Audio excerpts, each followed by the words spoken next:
Hi there, and thanks so much for joining us today. My name's Vicky Udall. I am the Director of Higher Education at Lionheart. I have been doing this for 14 years, during which time I have developed extensive knowledge and experience from many different students with many different backgrounds, academic profiles, and interests. Hi, my name's Dicky. I've been working with students with their UK applications, but also applying to the US or Canada and Europe.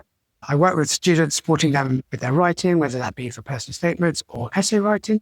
But I also love exploring the data behind the application process. Today, we are going to look at we're going to very much focus on the UK application system, although we will discuss at the very end a couple of others. We're really going to look at a breakdown of how the application system works in the UK. But we're going to try and avoid going to huge amounts of detail, things that you can very easily find online, and actually talk more about how to really explore different course options that might suit your child, or how to use data and strategy to help you navigate the process successfully, and how to really kind of dig into this system and how to make it work for you, not only in terms of getting the best result possible, whatever that means for you, but also in terms of really finding courses and universities that are going to suit your child. We will also be focusing mostly on your kind of classic British UCAS application. And by that, I mean applications that are not involving Oxbridge and not medicine and not law, because those are different. But we will have a section at the end where we will be delving a little bit into Oxbridge medicine and law applications so that you can kind of understand the difference of those. So by the end of the session, you're going to have a good idea of what to think about when choosing your A-levels, what to think about when considering admissions data and how that can help you with your application, then what the clearing system means, and again, how that can support you. And finally, the importance of choosing good supercurricular activities. Supercurriculars are different to extracurriculars. If an extracurricular is like being part of a sports team or an art project, a supercurricular activity is an activity outside of your studies that is relevant to the course that you're applying for. So I'm going to give you a breakdown of the application process, and then we're going to go through each bit in more detail. A typical UK application will be via UCAS and consists of grades plus a personal statement.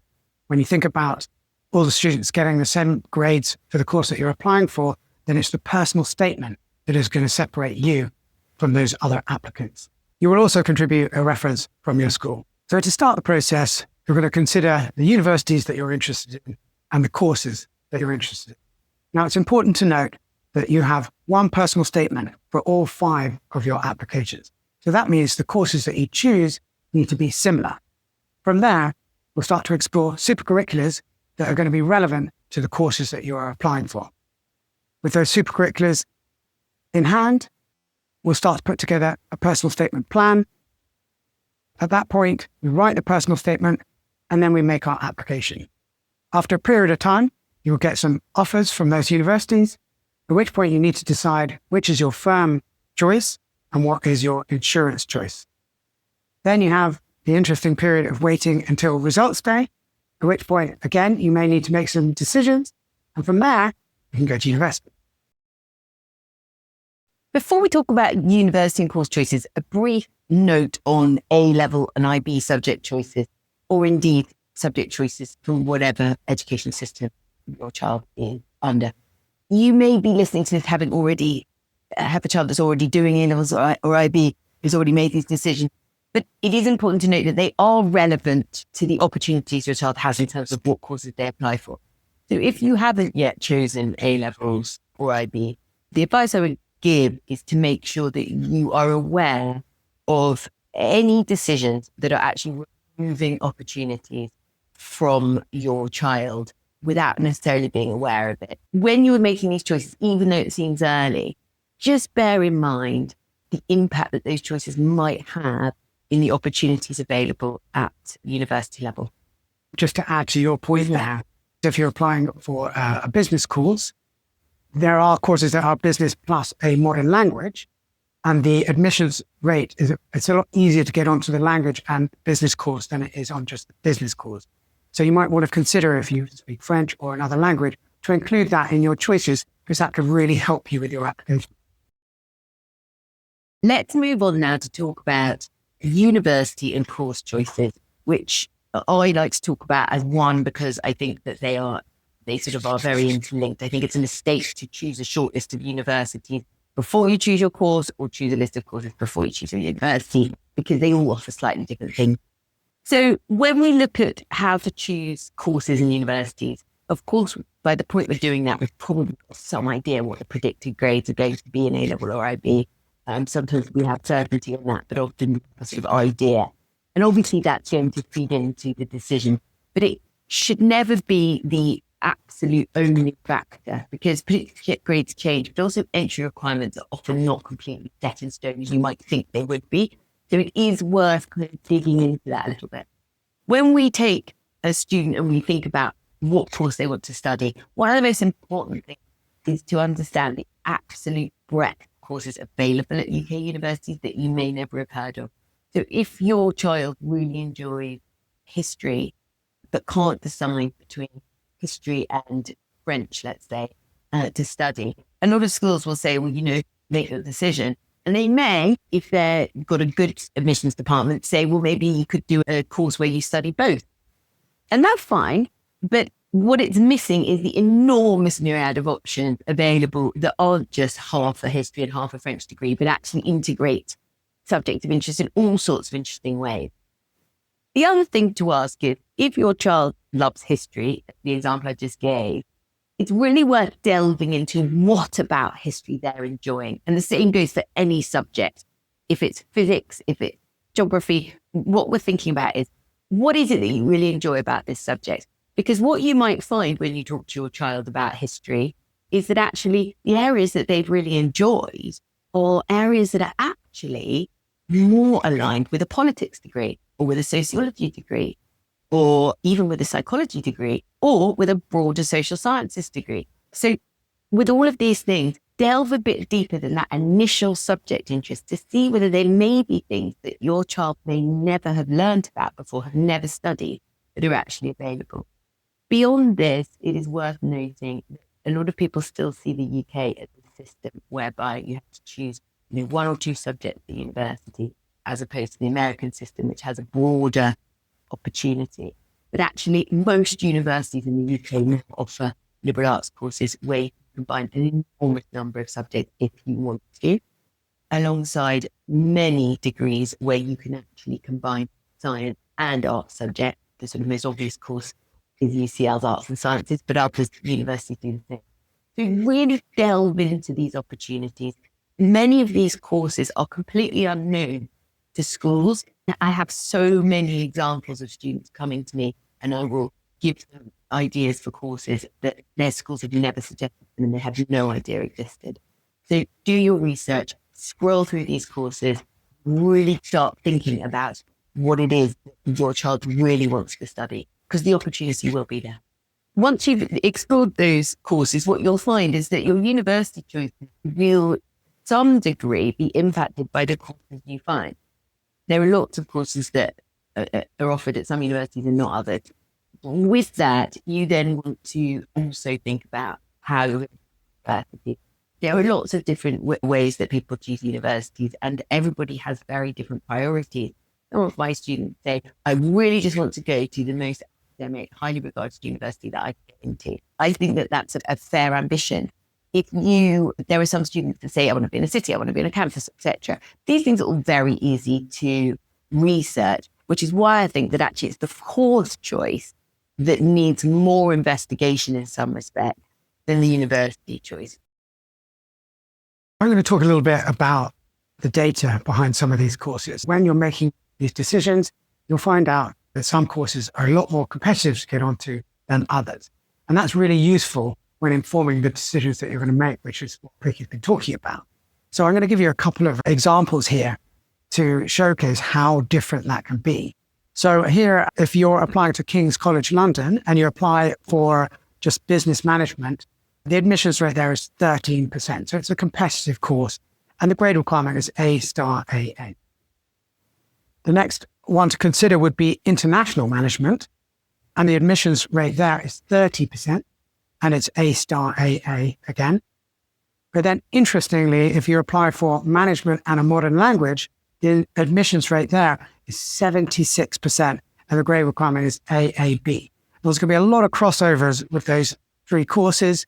And as you've seen, the difference in admissions data is enormous. Can I just add something about your university choices? Now, some universities will give you a conditional offer and they will stick with that offer. They're not going to bend if you don't meet those grades. Other universities can be more flexible. And now I know Vicky's going to talk a bit about clearing later, but again, understanding which universities are flexible can help inform those choices that you're going to make. So now we're going to talk about supercurriculars. Purpose of a supercurricular is to showcase your interest in the course that you are applying for. Now that can be a resource like a podcast, a book, a TED Talk, or it could be an activity that you have done.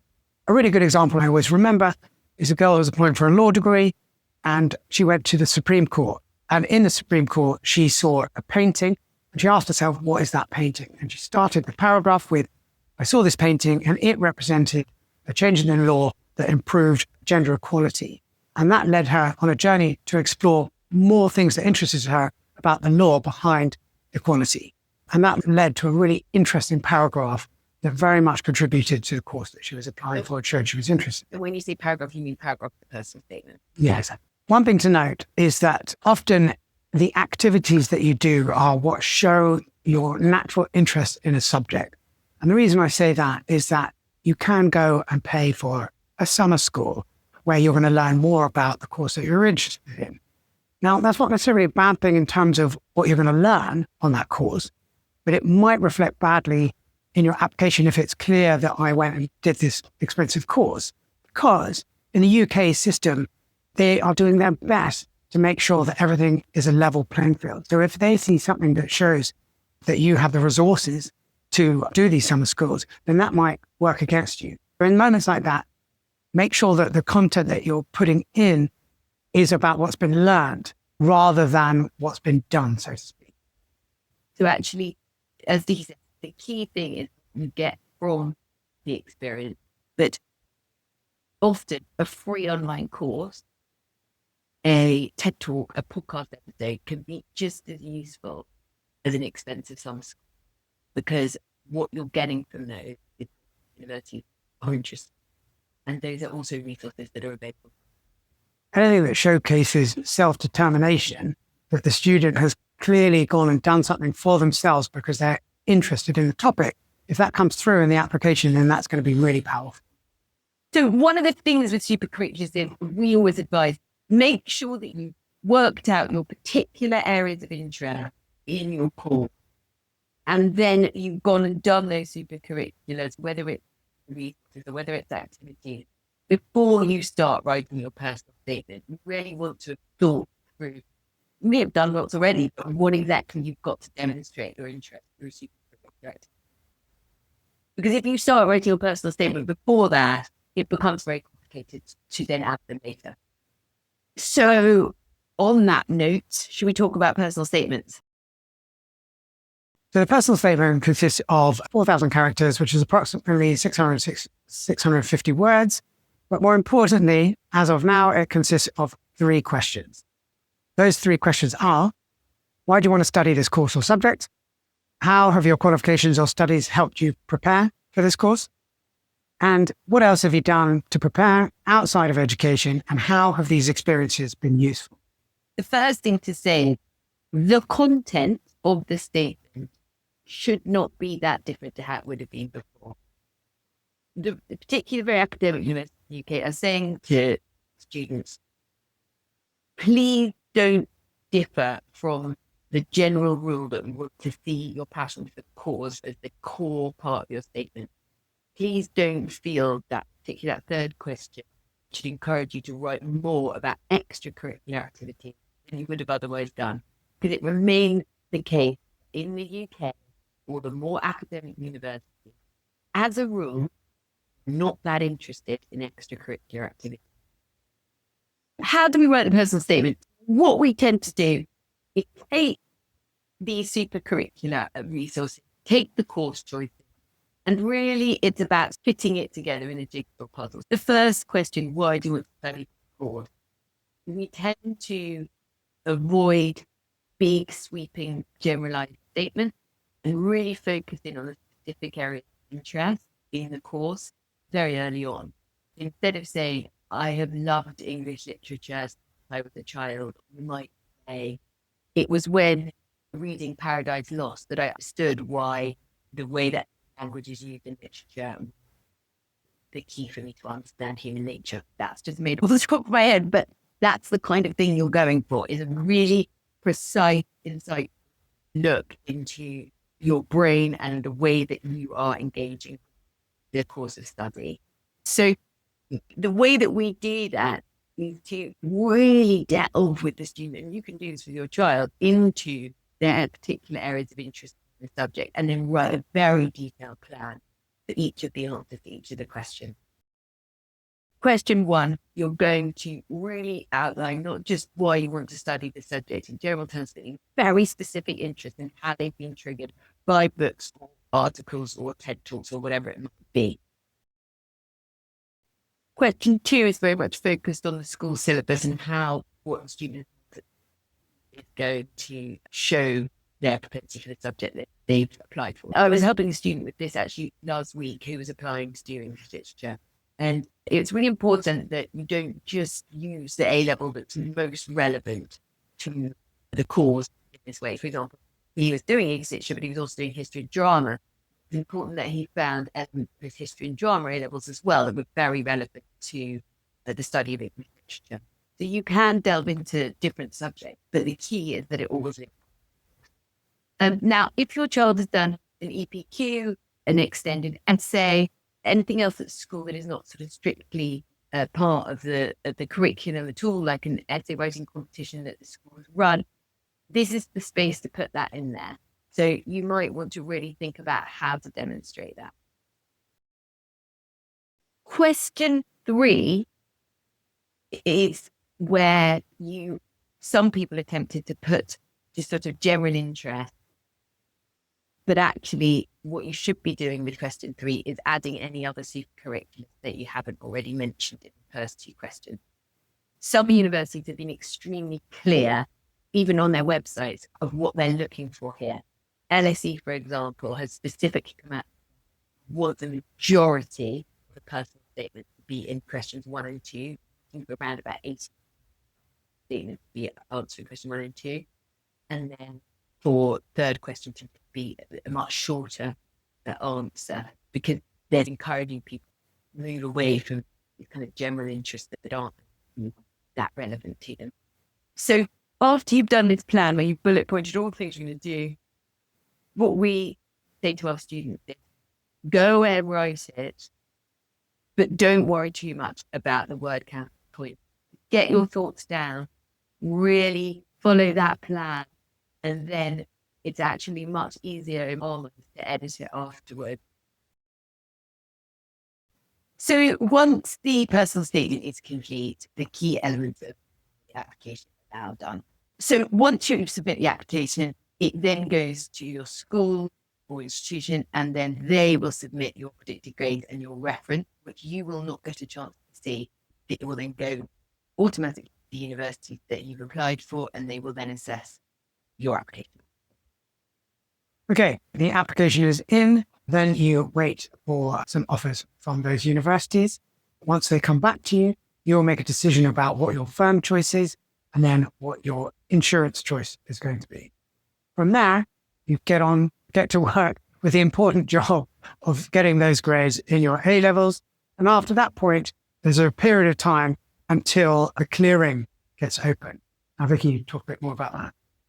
Clearing is a system that the UK uses whereby universities publish in early July the courses that they still have available places on. There are so many places still available normally at top universities. If your child has not gained the grades they need to take up their conditional offer, either their firm or insurance offer, then they will be put into clearing. And at that point, they contact universities with spaces available to see whether they can pick them up.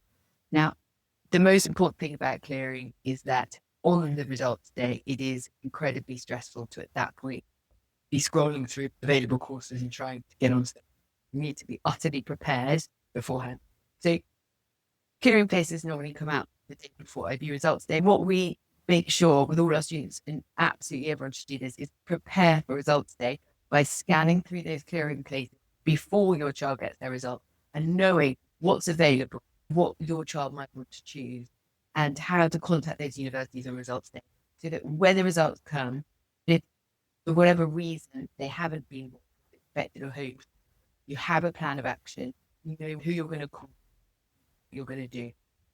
In that respect, clearing is something that shouldn't really be seen as like an additional chance of gaining something really wonderful rather than just a sort of disaster situation. And we very much incorporate it into our plan. Some courses and universities lower the grades required for clearing places. Exeter, for example, might lower from AAB to sometimes even BC for clearing places, and others don't. But either way, most universities will publish the grades that are required in clearing on their website. Just a quick note about applications to Oxbridge for medicine and for law. For Oxbridge and medicine, the process has additional elements to it. But one of the things to note is that everything we've said is still relevant for Oxbridge and medicine, but they both have additional tests, interviews, and an earlier application deadline.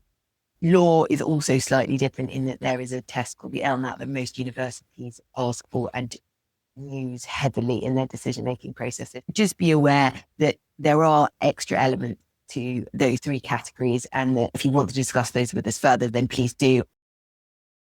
A quick note about applying to US or Canada or to Europe. All of those systems vary, of course. The American system is a lot broader in terms of what's required. Most colleges do applications via the Common App system, which requires an essay, and then a lot of those colleges will then ask for their own individual essay as well. On top of that, they also look for an activities list, and that's where people can contribute their extracurricular activities. So there can be a lot more work involved with the US applications. The Canada applications is a bit of a hybrid between the two. And then in Europe, it can be much more multi-layered. So obviously every country in Europe is going to be a little bit different, but some of them will be asking for interviews, some will ask for additional tests, and it varies between the country. Now, as Vicky said, we can also go into more detail on different webinars for specifically US applications or Canada and so on. So do look out for those. Have you got anything else that you'd like to end on, Vicky? There are elements to that system that over the last 14 years I've really realised work very well. And the one that I want to highlight as an end point is I have seen so many times students who have got dream offers from junior universities that are conditional, and those offers have served as such a motivation for those students to step up and do really well in their exam. So from that, my ending advice would be to aim high, because often with that conditional offer, that student will see something so exciting in the future that it will motivate them more than anything else you can imagine. It comes into what really everything we've spoken about today, which is to use the system to your advantage, get to know it, get to understand it, because actually there's so much out there. There are so many courses, there are so many amazing universities, and there are so many ways to use strategy and data to make sure that your child is at absolutely the right place for them. Thank you so much for joining us today. We hope it has been useful. If you have additional questions, then we'd love to hear from you. So do look out for that book link below this video where you can get in touch with us and we can help you with your specific situation.